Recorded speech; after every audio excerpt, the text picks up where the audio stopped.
Hi, I'm Jamie and I work for Chegg Tutors. Today I want to talk to you about a concept in sociology that we know as social class. Now, we hear this thrown around a lot, but there's a very specific meaning in when we study it formally. Social class commonly is a group of people of similar status, commonly sharing comparable levels of power and wealth. Now, those are some concepts that we think we know in every day, but we want to think more thoroughly through them.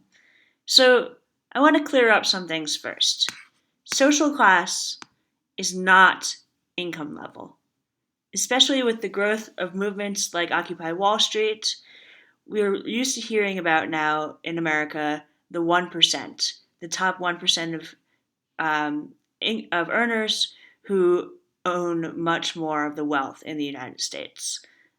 This is not quite what we're talking about when we talk about social class. For example, 87% of Americans say they are middle class. So we're trained in this country not to think too much about class and really to think more that everyone is average.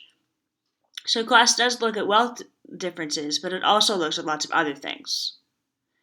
We want to think about class more like what class might have looked like in your history class when we talked about ancient Egypt. We think about class in terms of groups of people in society who have similar functions. Maybe it's jobs, maybe it's family roles or roles in the community. They have similar functions and they have similar status. People think similarly of them, and they tend to interact with each other more. They tend also to be kind of ranked. So there's someone or a group of people who have higher status, they're thought of more highly, maybe they have more power, and there's groups of people, normally many more people, who have lower status.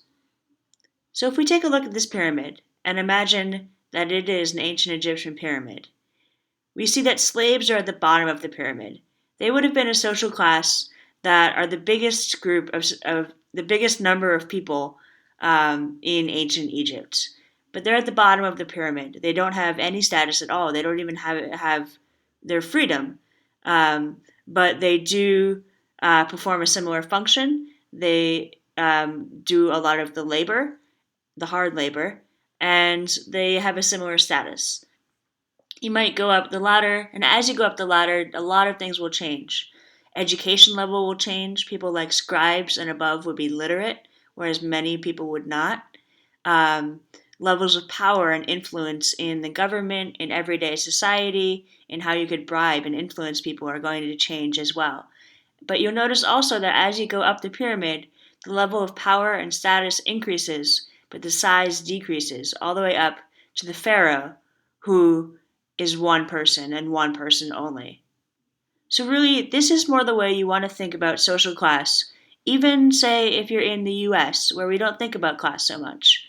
We still do have these differences in social status and not only in income level, but also in jobs that we do and what people think of those jobs. But we don't want to strictly think about class in terms of income level.